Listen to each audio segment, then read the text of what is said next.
History often begins not with truth, but with whispers. And few communities in the world have been wrapped in more persistent misunderstanding than the Parsis, a small, resilient people whose story stretches back to the fire-lit temples of ancient Persia, whose survival has depended on memory, migration, and silence, and whose name has been dragged into sensational myths so shocking that they eclipse centuries of philosophy, ethics, and endurance. And to understand why a question as disturbing as "why do Parsis marry their sisters" even exists, one must step backward into a world where religion and survival were inseparable, where law was written not just on stone but into bloodlines, and where misunderstanding has proven more enduring than fact. Because the story does not begin with incest, nor with scandal, but with fire,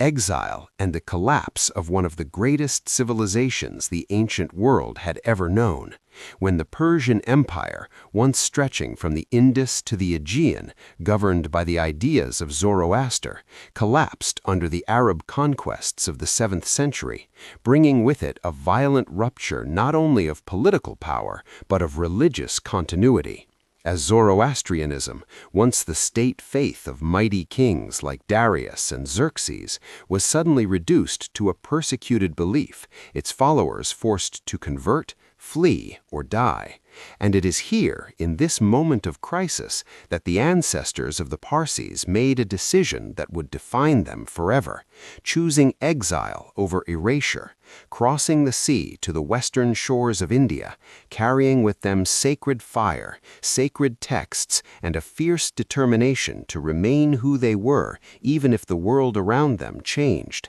And in this crucible of displacement, identity became fragile, precious, and fiercely guarded, because when a community is reduced to a few thousand souls, surrounded by millions who do not share their faith, every birth becomes a victory, and every loss a wound. And it is within this context that ancient doctrines were remembered, debated, distorted, and sometimes misunderstood by outsiders who looked at fragments of Zoroastrian theology without understanding the historical realities that shaped them.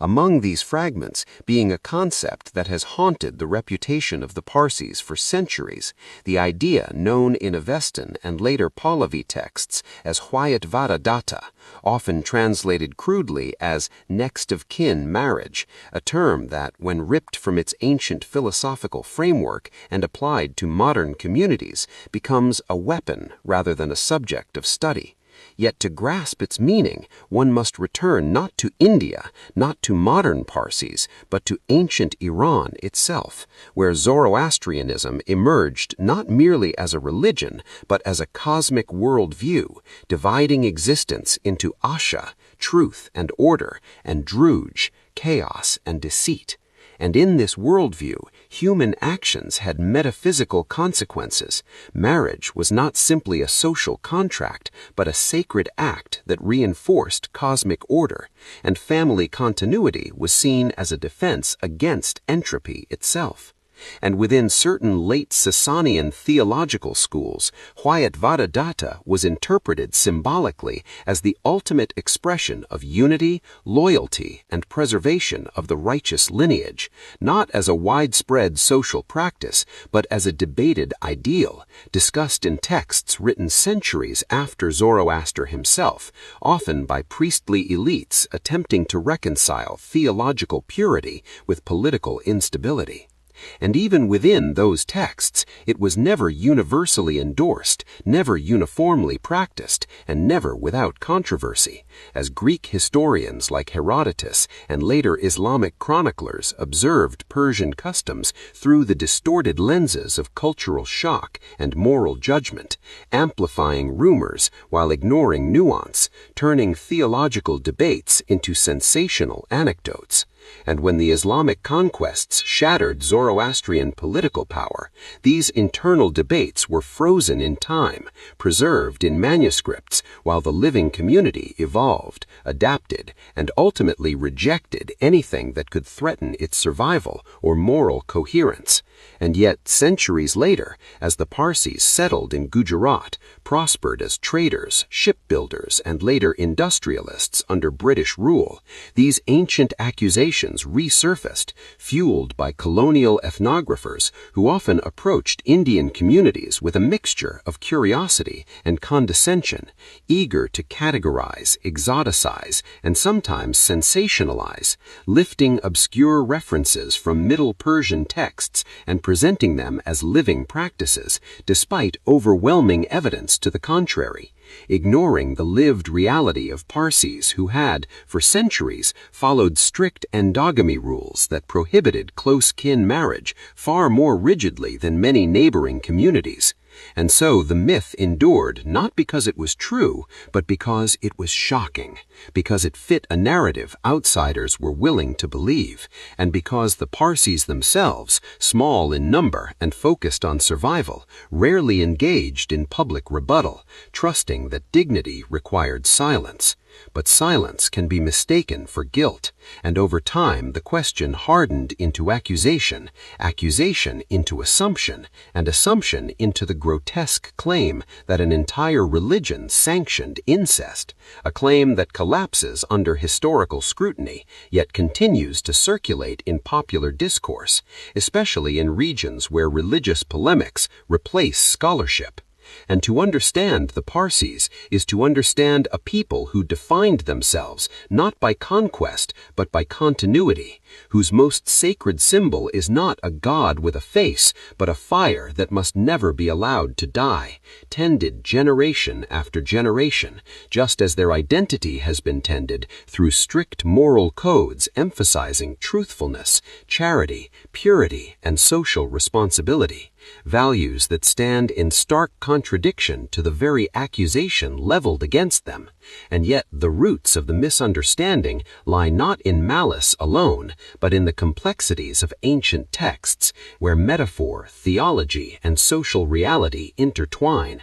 and where modern readers, lacking context, read literal acts where symbolic ideals were being debated. And so the beginning of this story is not about scandal, but about loss, exile, and the human instinct to protect what remains when everything else has been taken away, setting the stage for a long middle chapter where myth and reality collide, where a shrinking community becomes a mirror onto which outsiders project their fears, and where the true struggle of the Parsis unfolds not in forbidden marriages, but in the relentless challenge of survival without surrender. A challenge that would define their laws, their boundaries, and their future in ways that would echo far beyond the ancient debates that first gave rise to the question.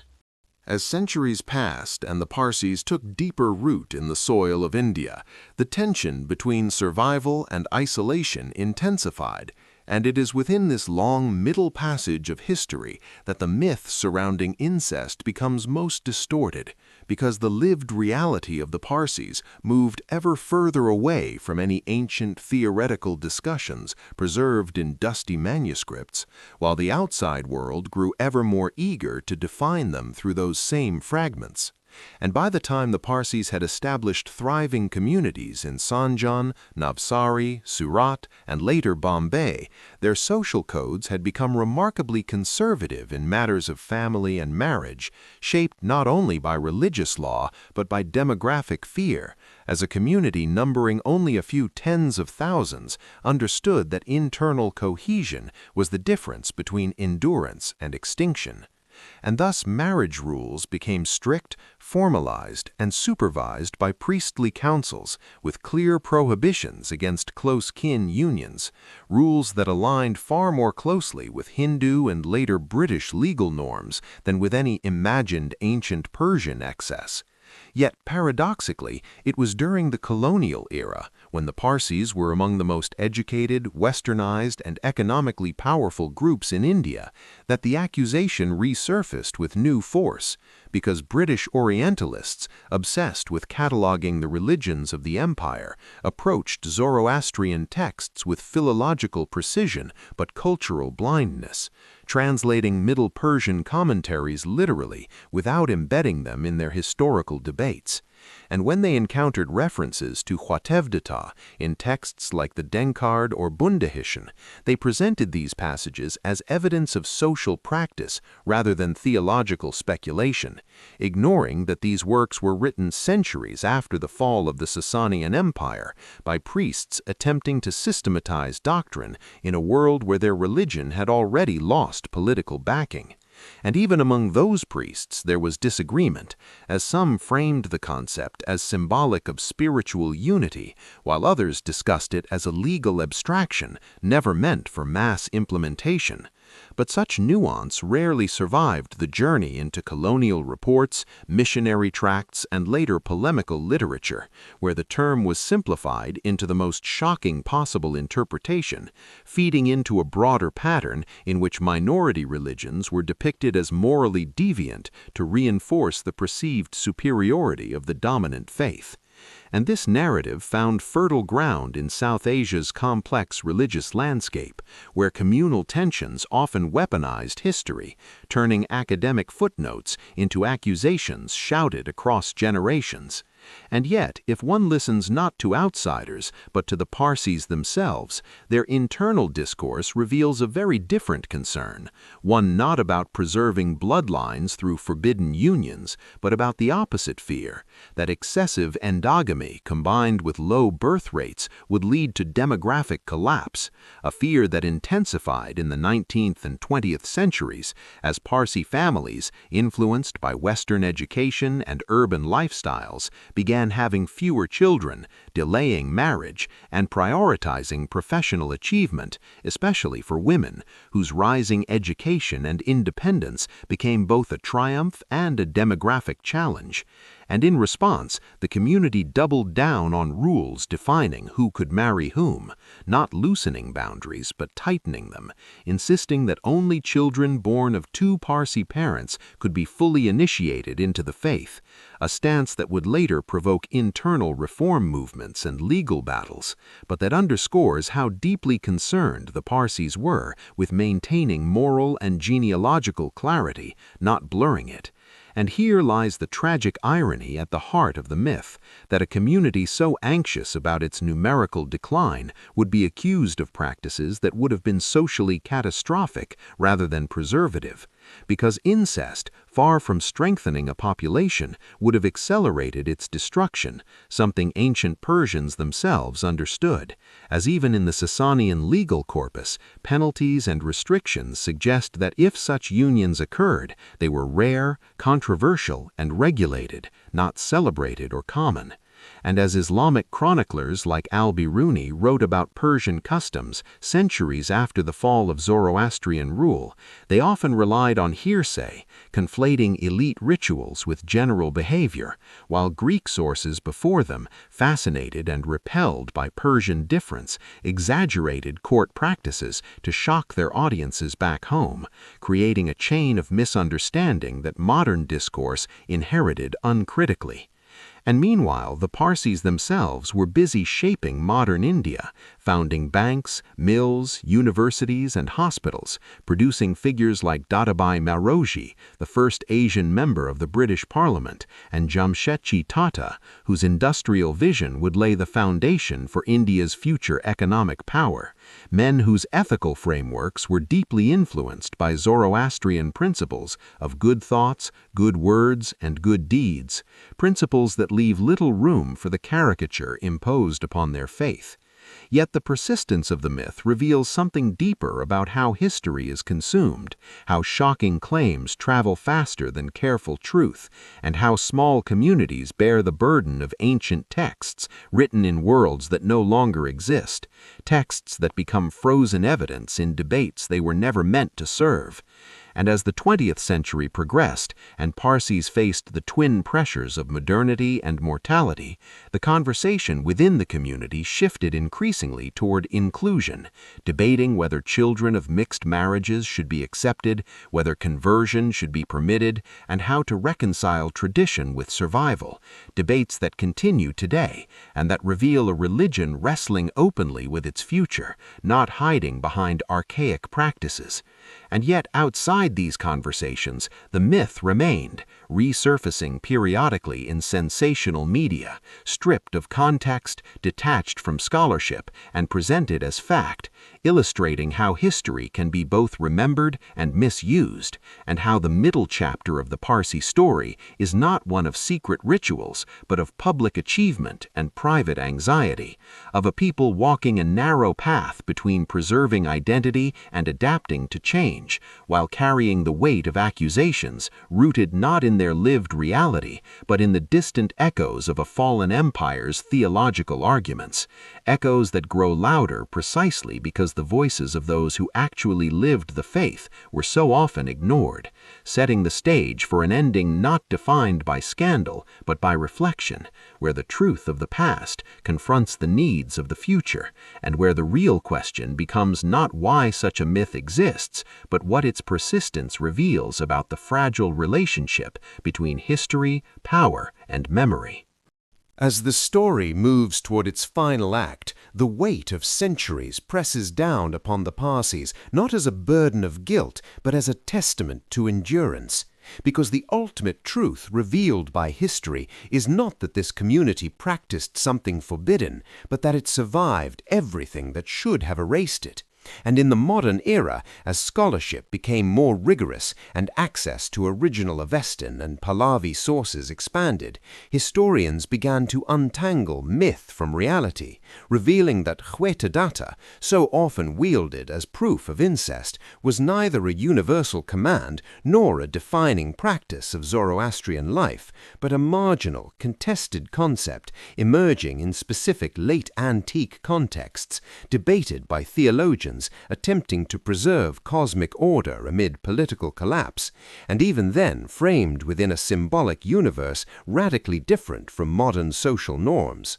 And when contemporary Zoroastrian scholars, both Parsi and Iranian, examined these texts, they demonstrated that the passages cited by polemicists were descriptive rather than prescriptive, reflective of elite speculation rather than communal behavior, and crucially absent from earlier Avestan scriptures that form the core of the faith, scriptures that emphasize moral choice, personal responsibility, and ethical purity rather than genealogical obsession.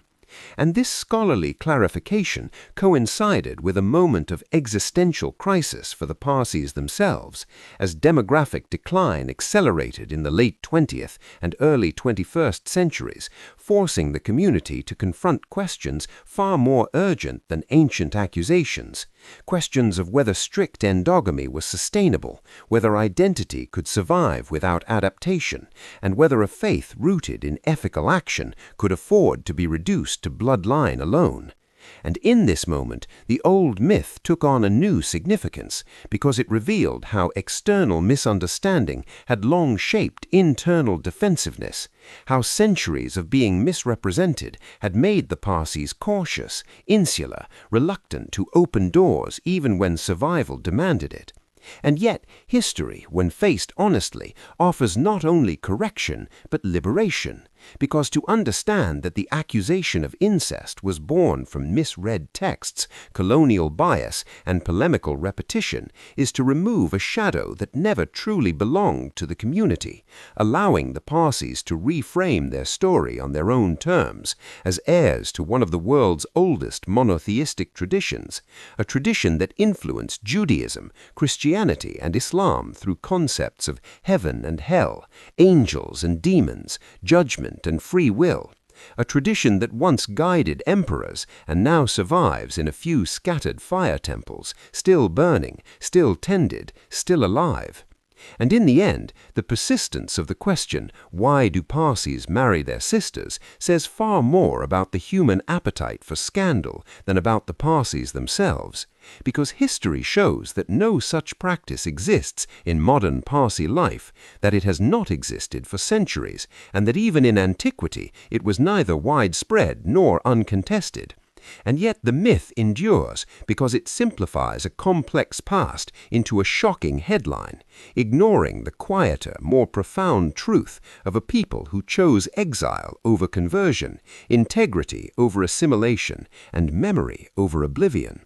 And as the fires they carried from Persia still burn in India and beyond, they illuminate not a hidden transgression, but a remarkable continuity, a reminder that history, when stripped of prejudice, reveals not monsters or taboos, but human beings navigating impossible circumstances with the tools available to them, leaving behind texts that must be read with care, empathy, and context. And so the story ends not with scandal, but with clarity, not with accusation, but with understanding.